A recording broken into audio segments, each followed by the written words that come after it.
Halo semuanya, selamat pagi. Bertemu lagi dengan Bu Retno. Kita sudah masuk ke chapter 4, menyelesaikan siklus akuntansi. Kalau kamu lihat di 9 step siklus akuntansi kita, minggu lalu kamu sudah step 5 dan step 6. Nah, kali ini kita akan menyelesaikan 3 siklus terakhir, yaitu membuat laporan keuangan di step 7, kemudian membuat jurnal penutup dan membuat trial balance setelah penutupan. Secara khusus, learning objective kita ada 2, yaitu menyusun laporan keuangan untuk perusahaan jasa dan menyusun jurnal penutup dan raca saldo setelah penutupan untuk perusahaan jasa. Nah, kita yang pertama dulu menyusun laporan keuangan untuk perusahaan jasa. Nah, kalau minggu lalu kita jembatan untuk membuat laporan keuangan adalah kita menggunakan worksheet, menggunakan bantuan worksheet, dan di minggu lalu kalian sudah menyelesaikan sampai step 3 nih ya, memasukkan adjusted trial balance, dan kalian, nah ini sudah sampai sini, sudah sampai adjusted trial balance. Nah, selanjutnya setelah adjusted trial balance ini dibuat, akan memudahkan kalian untuk memasukkannya ke income statement dan statement of financial position. Jika nantinya ini terisi semua, ini akan sangat memudahkan kalian membuat laporan keuangan. Oke, nah kita menyelesaikan worksheet ini dulu ya. Nah, kalau kamu lihat ada 2 kolom yang tersisa, yaitu ada income statement atau laporan laba rugi, dan ini statement of financial position atau nama lainnya neraca atau balance sheet, gitu ya. Nah, yang pertama income statement dulu, namanya aja income statement, laporan rugi laba, laporan laba rugi.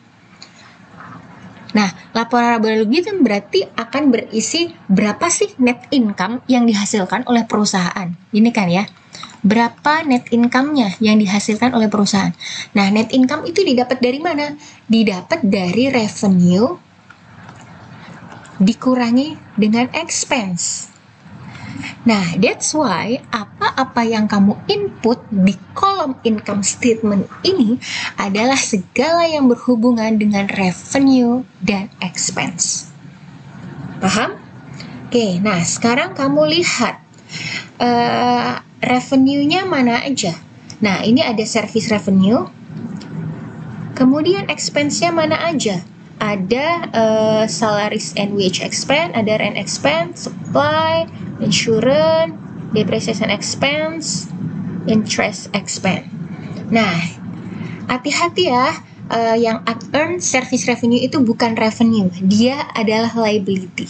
Oke, yang dimasukkan ke kolom income statement adalah yang berhubungan dengan revenue dan expense. Ya sudah, berarti kamu fokus kolom ini saja.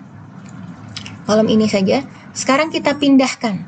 Mana yang revenue, mana yang expense. Nah, ini revenue 10.600, kamu pindahkan ke sini. 10.600.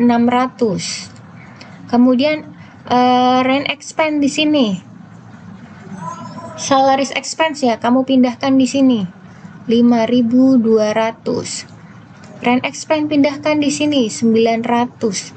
Dan seterusnya ya, dan seterusnya. Nanti di total di sini di total ketemu. Oke, sampai sini oke dulu. Nah, setelah kamu menyelesaikan input segala sesuatu yang berhubungan dengan revenue dan expense, nah sisanya yang bukan termasuk dengan revenue dan expense, kamu masukkan ke kolom statement of financial position. Ini, jadi kayak cash gini, kamu masukin ke sini 15.200, kemudian ini dimasukkan 1.000, ini dimasukkan 550, dan seterusnya. Hati-hati ya, yang debit-debit, yang kredit-kredit sesuai dengan yang di adjusted trial balance. Gitu. Kalau kamu sudah input semua, nah ini penampakannya. Penampakannya seperti ini. Nah, kalau kamu lihat secara total, nih ya, secara total nih, yang di income statement antara debit dengan kredit itu nggak balance. Loh Bu, kok nggak balance? Tenang, jangan khawatir. Ingat, kalau revenue lebih besar, ini kan revenue ya, 10.600. Kalau revenue lebih besar daripada expense-nya, artinya perusahaan dapat laba. Nah, berarti selisihnya 2.860 ini adalah net income atau laba. Nah, kalau laba ditaruh di sisi sebelah sini nih, ya. Nanti biar penjumlahannya secara total debit dan kredit balance lagi. Nah, begitu juga yang ini, statement of financial position antara debit sama kredit juga nggak balance. Nggak apa-apa, selisihnya itu yang disebut laba tadi. Nah, kalau yang ini selisihnya ditaruh di sini biar antara debit sama kredit balance. Oke? Paham bagaimana melengkapi worksheet? Nah, sekarang kita akan melanjutkan bagaimana dari worksheet ini untuk membuat laporan keuangan. Kita ketemu di video selanjutnya.